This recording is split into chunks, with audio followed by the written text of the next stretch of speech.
Pas ngelirik lagi ke sana, duh kok bentuknya jadi aneh ya. Itu apa? Itu apa? Ngobrol mereka. Kok bentuknya jadi aneh? Aneh kenapa? Coba deh lihat deh.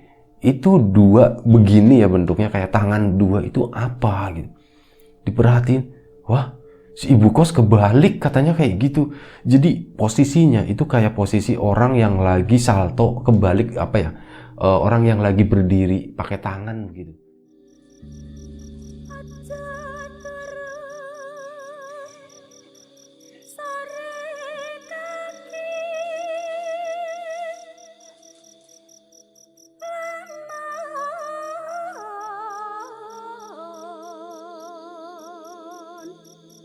Ana dewa ngangklang jagat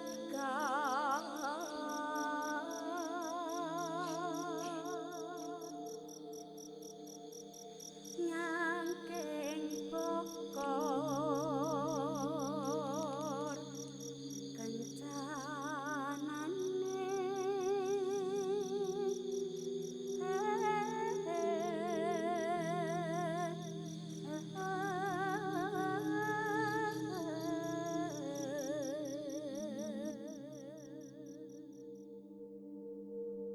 Cerita ke-306 di Lapak Horor datang dari salah satu kawan subscriber di Kebumen, dari Kebumen.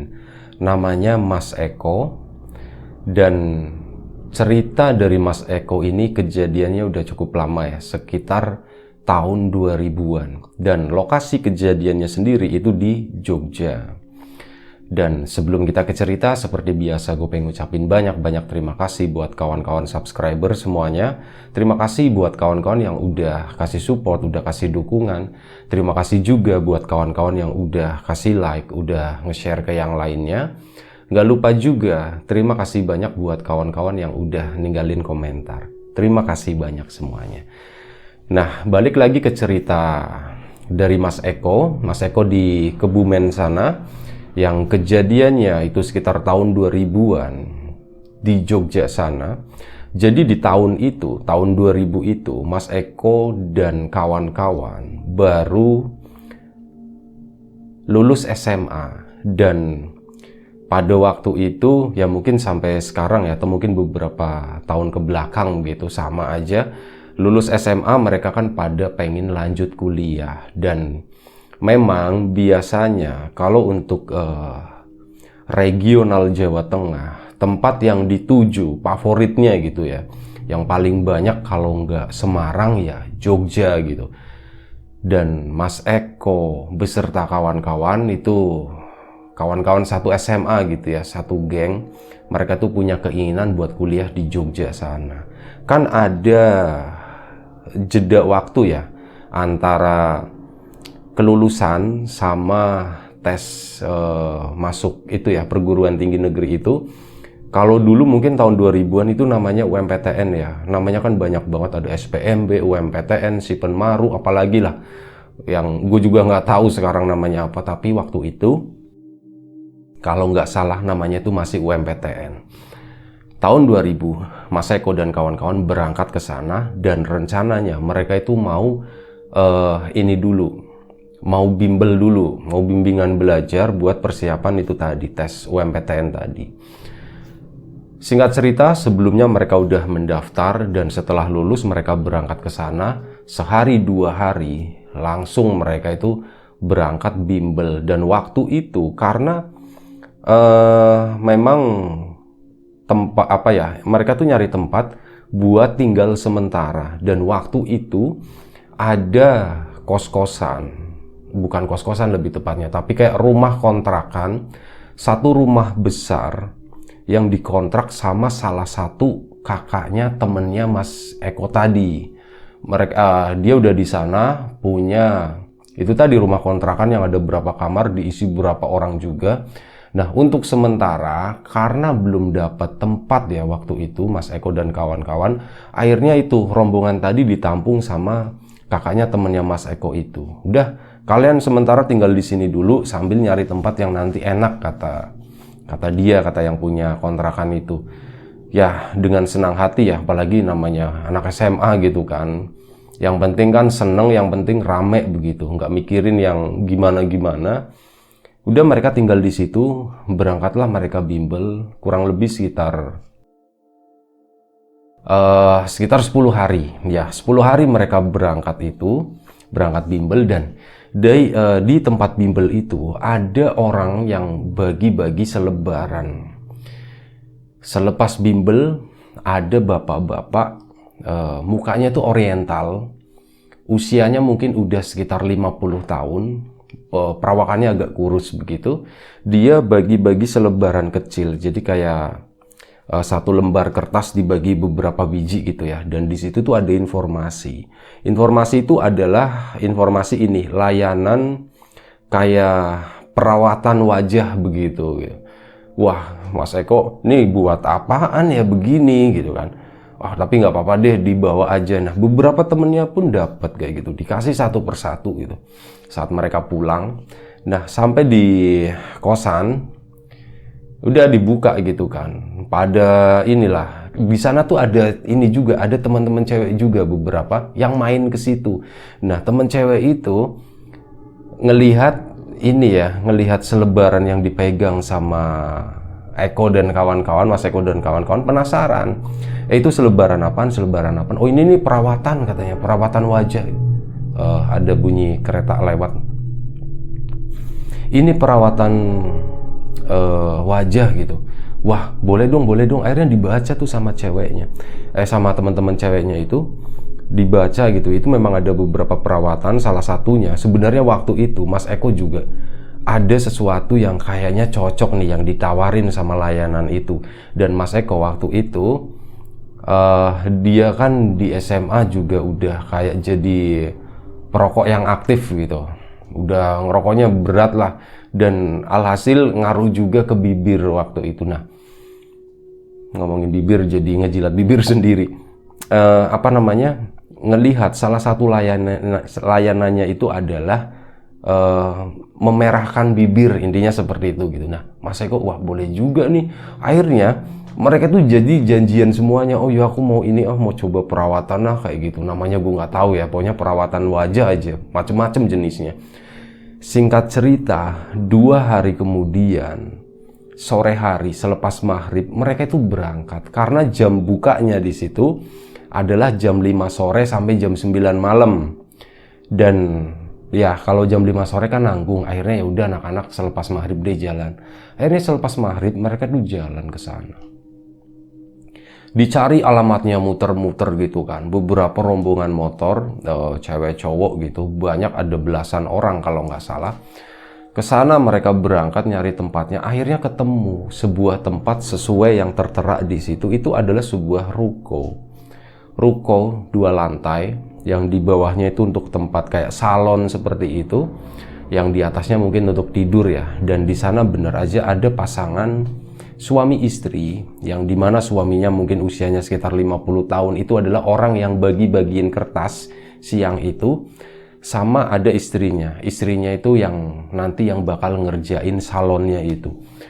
Ya, singkat cerita, satu persatu mereka pun nyobain ya. Tapi sebenarnya begini, ada salah satu temennya Mas Eko yang perempuan, dia kan punya orang tuanya itu usahanya salon gitu. Dan ngelihat kondisi salon di situ, salon kecantikan di tempat itu, dia tuh sebenarnya agak ragu. Dia udah sempat ngomong, aku kok nggak srek ya, katanya kayak gitu, kata temennya itu. Oh, nggak srek gimana? Iya, tempatnya begini. Dan itu memang kata Mas Eko bener, tempatnya itu nggak ngejreng kayak salon begitu ya. Jadi itu kayak bener-bener rumah biasa, maksudnya bangunan biasa dari ruko itu. Bangunannya pun nggak terlalu bersih, peralatannya juga terlihat kayak kurang terawat begitulah. Intinya kurang terawat ya. Jadi agak nggak menarik juga. Tapi pikirannya waktu itu, udah tanggung, udah jauh-jauh, udah nyampe sini gitu kan. Udah deh, cobain aja deh, toh murah gitu kan. Waktu itu kalau nggak salah sekitar berapa ya, 1 treatment ya, tapi lupa treatment yang mana. Itu Mas Eko sempat nyebutin kayak harganya cuma 10 atau 15 ribu gitu. Ya udah, akhirnya karena udah jauh-jauh, udah deh. Yang mau ini perawatan yang enggak gitu. Dan akhirnya Mas Eko pun ngambil satu perawatan bibir itu tadi. Dan singkat cerita, intinya alhasil itu gagal gitu ya. Nah, ada satu momen menarik di situ. Sewaktu mereka lagi perawatan di sana. Sebenarnya inti ceritanya bukan di perawatannya ya, tapi ini kita baru mau masuk inti ceritanya. Jadi begini, karena tempatnya sempit kan. Itu ada belasan anak di situ. Sebagian perawatan, sebagian ngerokok di luar gitu. Termasuk yang cewek-ceweknya juga pada ya di dalam mungkin engap ya. Mereka tuh nunggu di depan ruko sambil ngobrol-ngobrol sambil nongkrong karena di depan itu udah jalan raya begitu. Nah, lagi nongkrong-nongkrong begitu, tiba-tiba ada sebuah mobil berhenti di depan ruko itu. Mobil yang dibilang bagus-bagus, cuman mobilnya itu agak klasik ya, mobil tua, cuman kondisinya tuh masih bagus banget.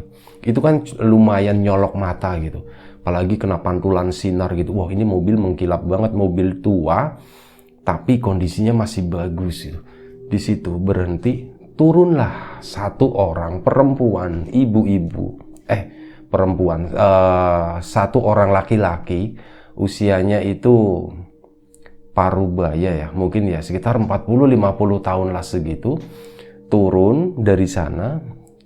Tapi anak-anak tuh kayak, wah ini kayak dari bajunya yang dipakai itu lebih mirip kayak seorang sopir gitu.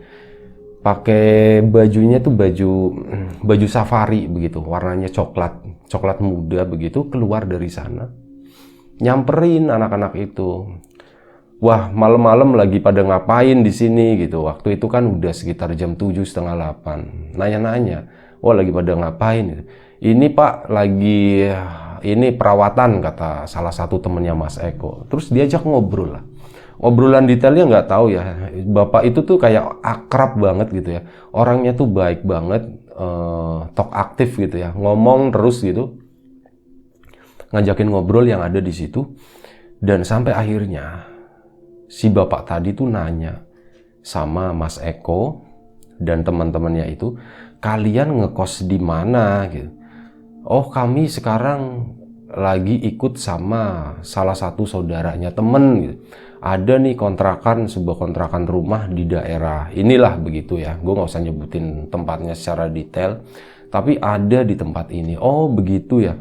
Jadi masih nebeng gitu. Iya masih nebeng. Iya sih, kalian kan toh cuman sebentar gitu kan, belum tentu nanti bakal di Jogja kan. Ya semoga sih semuanya keterima, bisa masuk, bisa sekolah di Jogja sini, kata bapaknya begitu. Nah, ngomong-ngomong, kalau misal kalian minat nih ya, ini bapak cuman iseng-iseng aja nawarin. Bapak itu ada kenalan, bosnya bapak gitu, bos saya itu punya kontrakan juga, dan di sana itu murah loh, kontrakannya masih baru, enak, murah.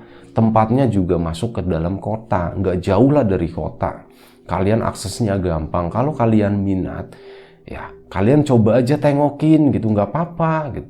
Itu ibu kosnya sama bapak kosnya juga baik banget kok, katanya kayak gitu. Nah, di situ kan sebenarnya Mas Eko dan kawan-kawan sadar ya, status mereka itu cuman nebeng, jadi terlalu banyak batasan begitu. Namanya anak muda, baru lulus SMA, terlalu banyak batasan kan gak asik juga. Sebenarnya udah kepikiran, udah ada ide-ide di kepala gitu ya, supaya bisa lepas gitu. Supaya bisa lepas dari itu ya, kontrakan yang punya saudaranya itu, maksudnya punya tempat sendiri gitu. Karena rencananya begini, sebenarnya kalau Mas Eko sendiri, kalaupun dia nggak lulus masuk ke universitas negeri, ya dia bakal nyobain yang swastanya yang ada di situ. Yang penting kuliah di Jogja deh, intinya kayak gitu. Dan sebagian besar teman-temannya Eko, circle-nya Eko, ya mereka berpikiran sama seperti itu. Makanya mereka tuh kayak udah yakin banget bakal stay di Jogja. Dan akhirnya ada tawaran seperti itu, wah ini boleh deh Pak gitu kan. Tapi waktu itu kata Mas Eko, jawabnya tuh cuman ya basa-basi doang ya. Boleh deh Pak, tapi alamatnya di mana Pak gitu. Akhirnya dikasih kartu nama sama si bapak tadi. Gini aja, kalau memang nanti kalian ada waktu minat, bisa ditengok aja ini alamatnya begitu, dan di situ tuh ada nomor telepon juga, nomor teleponnya 0274 itu nomor Jogja kan.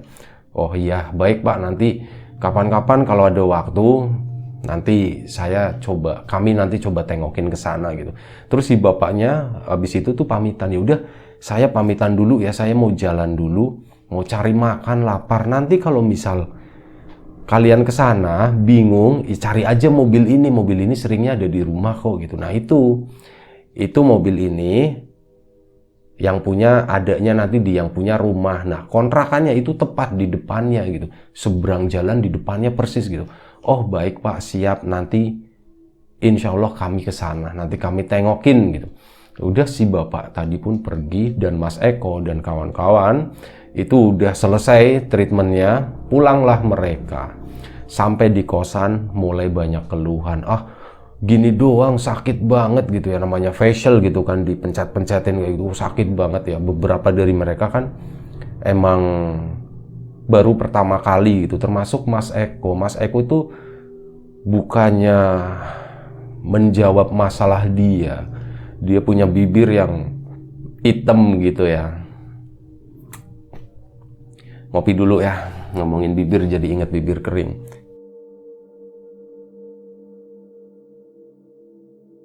Iya, rencananya tuh mau merahin bibir gitu, warnanya tuh biar kembali kayak semula. Tapi alhasil itu yang bibirnya Mas Eko tadi itu jadinya lecet dan akhirnya jadi kering menghitam gitu ya. Dalam 2-3 hari ke depan itu udah nggak nyaman banget. Jadi bener-bener bibirnya tuh ngeletek ternyata gitu, kayak dikikir kayak gitulah.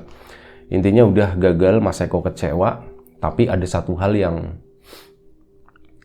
kepikiran di kepalanya Mas Eko, yaitu tentang itu tadi ya, kontrakan atau tempat yang ditawarkan sama si bapak dengan mobil klasik malam itu.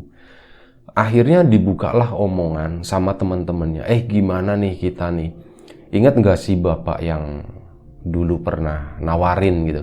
Oh ingat, yuk kita tengokin ke sana, yuk jalan-jalan, yuk putek pusing di sini gitu. Oh ayo. Akhirnya apa? Mereka pun jalan siang-siang, jam 2 siang mereka jalan. Ada beberapa orang waktu itu, ada 3 motor, 6 orang.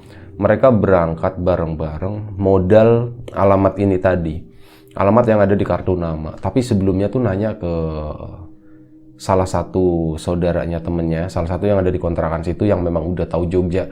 Mas ini daerah mana gitu? Oh ini daerah sini. Zaman itu kan belum ada ini ya, belum ada Google Map waktu itu. Kalau nggak salah dulu, Google Map, Google Earth juga belum ada waktu itu. Nah, mereka cuman andalan navigasi mulut doang ya. Oh sini, patokannya ini. Oh oke, siap. Berangkatlah mereka. Dicari muter-muter gitu ya. Sejam kemudian baru ketemu. Nah ini nih daerahnya bener nih, jalannya ini tinggal kita cari nomor rumahnya aja. Dicari celingak-celinguk kesana kemari. Sampailah mereka di depan rumah, dimana di situ ada mobil klasik yang dipakai sama si bapak itu malam itu. Nah ini nih rumahnya, kata ini mobilnya si bapak tadi. Begitu ngeliat rumahnya, wah rumahnya bagus gitu, rumahnya besar. Tunggu dulu, kontrakannya kan di seberangnya. Akhirnya mereka nengok ke kanan gitu, nengok ke kanan.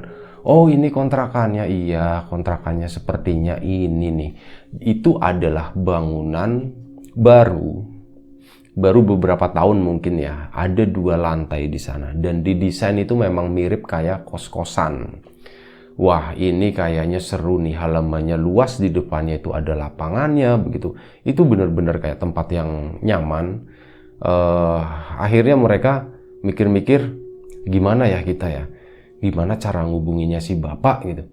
Wah harus ditelepon dulu nih kayaknya si bapaknya, kan ada nomor teleponnya. Dan waktu itu mereka tuh belum megang handphone sama sekali. Nyari telepon umum tapi ya nggak tahu di mana gitu. Ya udah akhirnya kita pulang dulu deh, yang penting kita udah tahu tempatnya, nanti kita telepon aja dari rumah begitu. Nah baru mereka mau putar balik, si bapak tadi tuh manggil-manggil dari dalam. Mas, dek sini. Nah nengok kan, wah pak Kebetulan Pak, kita udah mau balik lagi Pak, kita bingung gitu, kita mau ngetok-ngetok nggak enak katanya. Nah udah, oh ya si bapak tadi lupa, namanya Pak Idrus.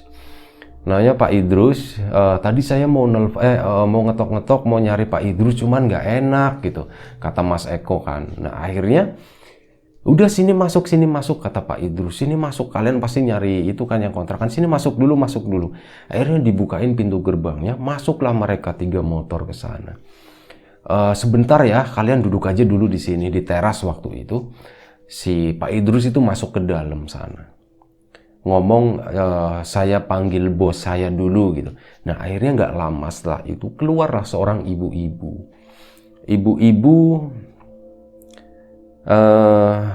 Kalau kata Mas Eko itu ibu-ibu tadi tuh terkesannya klasik begitu. Mukanya itu muka klasik banget, kayak muka orang dulu, cantik kayak orang dulu begitu. Waktu itu bajunya pakai daster. Nah ini yang sebenarnya agak bikin serem kata Mas Eko.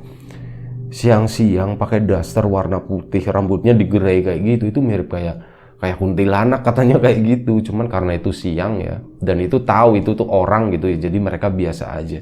Nah akhirnya situ ibunya keluar, oh ini ya yang mau ngontrak gitu. Nah Mas Eko langsung jawab, iya Bu gitu, kemarin kita ketemu sama Pak Idrus, dikasih tahu katanya inilah ada kontrakan, katanya enak dan harganya murah gitu. Iya itu ada kontrakannya di seberang sana, kata si ibu tadi. Oh iya Bu, kalau dilihat sepintas sih kayaknya bagus. Mau nengok ke sana? Adik-adik mau nengok ke sana, mau ngeliatin kontrakannya katanya. Ah boleh Bu, kami mau sekalian nengokin deh kalau memang diperkenankan gitu. Akhirnya apa? Ya udah Pak Idrus ini diantar aja langsung ke sana Pak katanya. Oh ya udah Bu, siap Bu, saya anterin. Akhirnya Mas Eko dan kawan-kawan diajak nyebrang, itu tepat di depan rumahnya si ibu tadi ya. Masuk ke sana, langsung dibuka gerbangnya, dan di situ ternyata itu masih kosong semua. Jadi gini Mas Eko, Eko waktu itu manggilnya. Jadi gini Eko, ini tuh masih kosong semua, belum ada apa-apanya. Emang kontrakan masih baru, belum ada yang nempatin. Udah ada yang nempatin, cuman sekarang udah lulus dan belum ada yang gantiin, katanya seperti itu. Singkat cerita, mereka masuk ke sana, dicekin kondisinya. Wah, kamarnya lumayan luas, kondisinya bagus, dan yang terpenting adalah kamar mandinya itu di dalam. Enak lah pokoknya, kata Mas Eko ini. Wah, ini kosan enak banget ya, bangunannya kokoh, masih baru. Ada 2 lantai, cuman waktu itu yang dicek Mas Eko itu cuman lantai pertama doang, karena memang niatnya kita ambil lantai yang pertama aja deh biar nggak ribet naik turunnya, katanya begitu. Teman-temannya pun setuju sebenarnya, dan ngelihat di depannya itu ada lapangan kayak lapangan basket, tapi kayak lapangan basket mini lah, nggak selebar itu, nggak juga. Ada tamannya juga di situ. Itu bener-bener wah ini enak banget. Ya udah deh, kita ambil aja yuk di sini yuk gitu. Iya boleh. Tapi gini Pak Idrus, saya mau ngasih tahu teman-teman yang lain dulu. Nanti ya kami balik lagi ke sini, kami sih intinya udah suka sama ini ya Pak ya. Kami udah cocok Pak, bagus Pak tempatnya gitu. Kami tapi butuh izin dulu sama kakak-kakak kami gitu.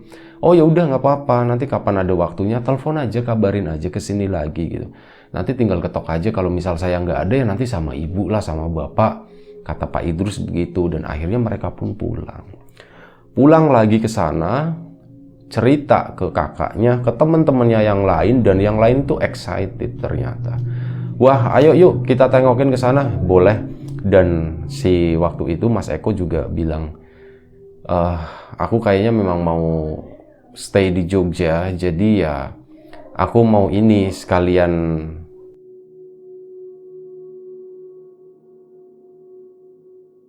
Bentar, ada orang ngobrol tadi. Ya, aku memang mau stay di Jogja, mau kuliah di Jogja, ya udah deh aku ambil aja di situ gitu. Akhirnya mereka pun berangkat lagi ke sana lebih banyak. Dan hari itu juga Mas Eko dan beberapa temannya, mereka tuh ngambil 3 kamar. Jadi satu kamar itu berdua. Mas Eko sama temennya langsung dibayar di situ. Pak, ini Pak Idrus, ketemu sama Pak Idrus ya. Ini singkat cerita aja biar nggak terlalu lama.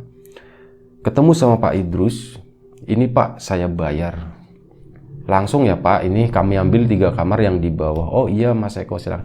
Nah yang lainnya gimana? Oh, ini yang lainnya katanya mau lihat dulu, kalau memang cocok nanti mereka juga akan pindah ke sini.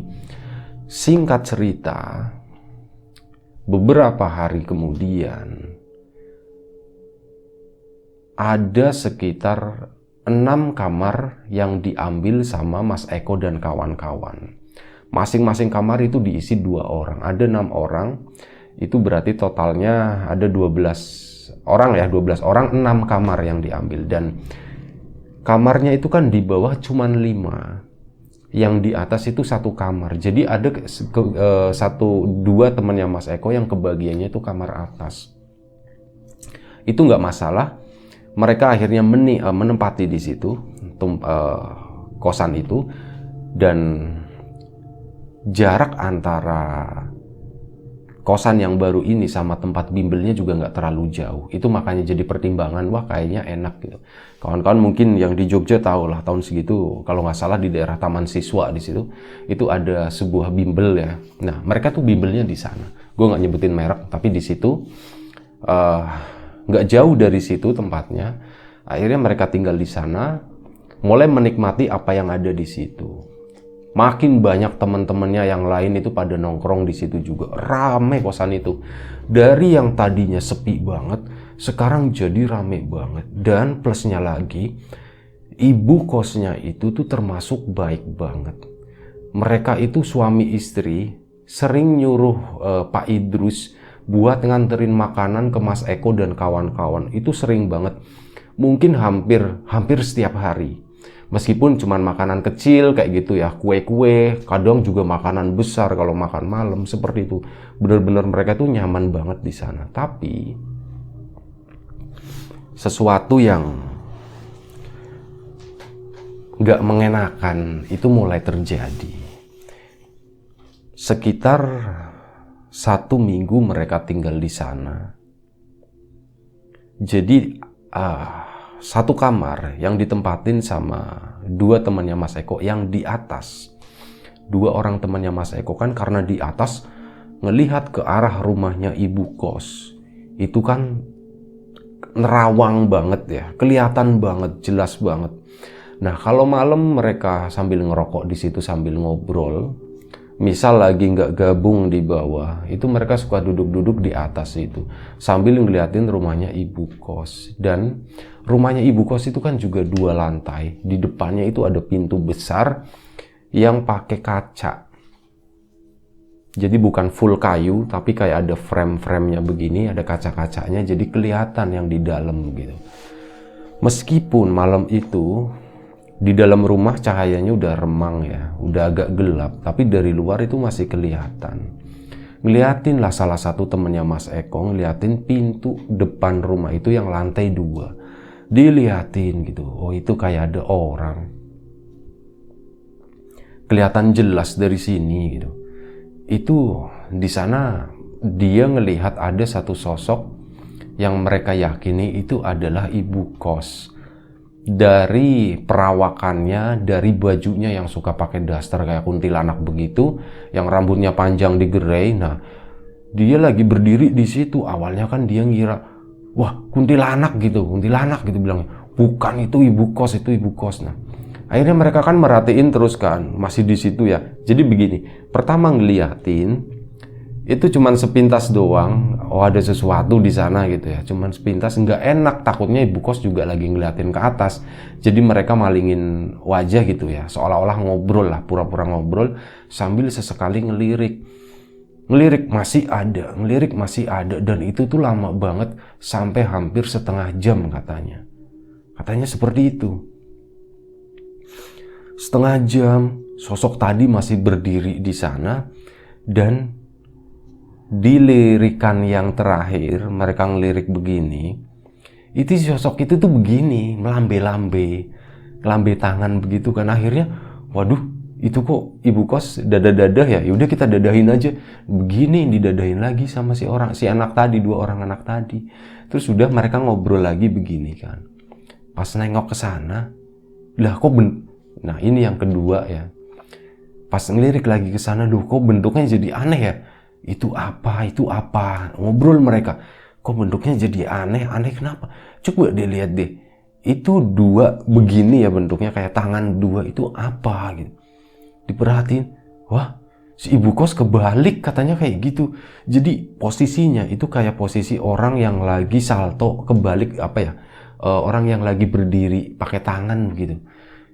Posisinya udah begitu, yang lirikan yang kedua. Nah pas ngeliat begini kan kelihatan kakinya begini, pas lihat di bawahnya tangannya lagi berdiri nyangga di lantai, tapi posisinya masih di situ, di dalam pintu kaca tadi. Wah, ngelihat yang aneh-aneh begitu kan, akhirnya apa? Mereka berdua langsung lari turun, duk duk duk duk duk gitu, lari turun, ditanyain sama teman-teman yang lain. Kamu kenapa? Kamu kenapa? Itu aku tadi ngeliat ibu kos. Nggak tahu ibu kos, nggak tahu kuntilanak gitu, katanya seperti itu kan, mirip-mirip katanya. Pada ketawa gitu kan. Wah, jangan ketawa dong, serius, ini serius. Iya, emang kamu ngelihat apaan? Iya, tadi ngelihat seperti ini, seperti ini, seperti ini. Awalnya ibu kos berdiri, tapi kok ujung-ujungnya berdirinya kebalik gitu. Kebalik gimana? Begini, dipraktekin ya, dikasih tunjuk, kepalanya di bawah, tangan berdirinya tuh pakai tangan. Ah, masa sih? Iya, sumpah katanya. Wah, kok serem ya, kata salah satu temennya gitu. Wah, kok serem ya. Waduh, jangan-jangan itu bukan ibu kos deh, kayaknya bukan deh. Akhirnya seperti itu, udah malam itu ya udah, malam ini aku nggak berani deh tidur di situ, aku mau gabung sama kalian aja, katanya di bawah gitu. Oh ya udah, sini aja gitu. Lagian ya kamu sih apes dapatnya yang di atas gitu, nggak ada temennya. Iya, aku mau tidur di sini, di bawah aja, kata dia. Ya udah, tidur di sini. Akhirnya mereka malam itu tidur di bawah. Nah, hari-hari selanjutnya jadi begini, Mas Eko itu kadang kan ibu kos sering nganterin makanan ya, pakai nampan atau pakai apa. Biasanya yang nganterin balik ke sana itu seringnya Mas Eko.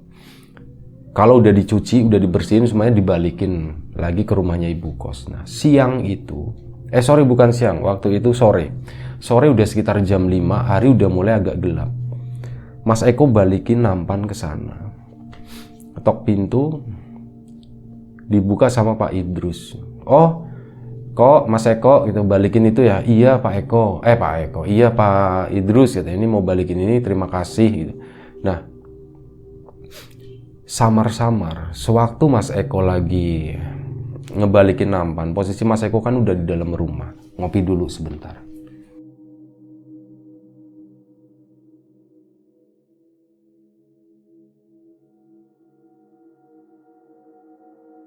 Nah, posisinya Mas Eko kan udah di dalam rumah tadi ya. Dia ngelongok begini, itu ngelihat di ujung ruang tengah. Yang jelas posisinya dari Mas Eko berdiri itu kelihatan. Di sana Mas Eko ngelihat ada ibu kos sama bapak kos. Ini adalah pertama kalinya Mas Eko ngelihat bapak kos. Menduga-duga kalau orang itu adalah bapak kos. Ibu kos lagi berdiri masih dengan daster yang seperti itu modelnya. Cuman memang ganti-ganti, tapi modelnya yang gitu-gitu aja. Dress putih, panjang. Di sampingnya itu berdiri satu orang pria, satu sosok pria. Yang mohon maaf ya, yang gempal, yang gendut, gede banget gendutnya. Dan kalau kata Mas Eko, mukanya itu kayak babi. Katanya seperti itu. Tapi ya enggak, itu orang gitu kata Mas Eko. Itu orang, cuman entah kenapa kok kesannya kayak babi ya, kayak gitu. Nah, di situ ngeliat gitu, wah, Mas Eko langsung pekewuh gitu, langsung buru-buru pamitan. Ya udah, terima kasih Pak Idrus, salam buat Bapak sama Ibu kos gitu. Mas Eko langsung balik lagi. Nah, itu yang hal-hal anehnya tuh udah mulai kelihatan seperti itu. Sampai suatu malam, ini setelah UMPTN. Setelah UMPTN, mereka tes dan ternyata nggak ada yang lulus gitu. Akhirnya mereka pun mendaftar di swasta begitu ya. Nah, di momen-momen mereka itu lagi sibuk mendaftar di kampus-kampus swasta begitu, Mas Eko itu dikasih tahu sama Pak Idrus. Mas Eko minta tolong dong ke rumah gitu, bantuin saya. Akhirnya Mas Eko pun, ya siap Pak Idrus. Mas Eko pun ke sana. Waktu itu udah malam ya, jam 9 malam. Kenapa Pak Idrus? Ini listrik mati gitu. Tolong dong, saya mau naik, pegangin gitu, takutnya jatuh. Nah, akhirnya apa? Mas Eko pun megangin tangganya tadi, si Pak Idrus itu ngebenerin. Jadi lampunya tuh kayak ada yang korslet, akhirnya satu rumah mati semua. Itu lagi diganti. Nah, begitu dipasang, listriknya dinyalain lagi, dang gitu. Mas Eko itu tiba-tiba, dia awalnya kan Mas Eko berdiri itu di teras ya, teras rumahnya ibu kos itu. Tapi setelah nyala, itu anehnya Mas Eko tuh udah berada di dalam ruangan, di dalam rumah. Di dalam rumahnya ibu kos, dia familiar banget, loh kok aku ada di dalam sini. Sementara Mas Eko nengok ke sana, itu ada Pak Idrus masih di atas tangga. Tadinya kan Pak Idrus udah turun, udah nyetrekin ini ya, nyalain itulah listrik gitu. Nah, ini aneh, kok Pak Idrus masih di tangga sementara Mas Eko itu udah berada di dalam ruangan. Dan anehnya lagi, di situ yang bikin Mas Eko kaget banget, di situ kan ada sofa sudut ya, yang nyambung di sudutnya begini. Kawan-kawan ya pasti familiar lah, tahun-tahun segitu itu lagi ngetren sofa seperti itu. Mas Eko ngelihat ada seorang laki-laki di sana, laki-laki yang gemuk, pakai kemeja putih, celananya celana bahan warna hitam, gemuk gini, gempal, duduk. Dia lagi menatap ke depan kosong. Dan anehnya tuh si sosok pria tadi, dia ngorok, ketawa, ngorok lagi, ketawa, ngorok, hi ngok, kayak gitu. Itu mirip seekor babi. Di situ Mas Eko ngeliatin, astagfirullahaladzim, ini kan bapak kos. Kok bapak kos kayak gini, beneran kayak babi ya. Udah, ini mohon maaf ya, udah mukanya beneran mirip babi, hidungnya kayak babi, dan suaranya juga kayak babi. Mas Eko langsung kayak takut kan, berarti itu takut, dia langsung lari keluar, dia langsung pergi, bener-bener pergi, ninggalin rumahnya si bapak sama ibu kos itu. Dia langsung pergi, sementara Pak Idrus masih di atas tangga nengok. Mas Eko mau kemana? Nanti Pak, kata Mas Eko. Dia langsung balik ke kosan sana. Nah, nanti kita lanjut nanti ya. Kita potong dulu ceritanya karena masih lumayan panjang. Daripada nanti sampai 1 jam gitu, kayaknya kurang asik juga. Kita potong dulu, nanti langsung kita lanjut ke episode selanjutnya. Sabar aja, pokoknya terima kasih buat kawan-kawan yang udah mau dengerin cerita ini, ceritanya dari Mas Eko. Secepatnya nanti kita akan update. Mohon maaf kalau misal masih banyak kekurangan di sana sini, kalau ada sesuatu yang gak berkenan di mata, di hati, di telinga kawan-kawan semuanya, mohon dimaafkan. Ya semoga kita tetap diberi kemudahan dalam hal apapun, termasuk kemudahan dalam hal rezeki. Siapapun sekarang yang lagi sakit, semoga segera diberi kesembuhan. Siapapun sekarang yang masih sehat, semoga tetap diberi kesehatan. Sekali lagi terima kasih, kita sambung nanti segera ya bagian 2-nya. Terima kasih, mohon maaf. Assalamualaikum warahmatullahi wabarakatuh.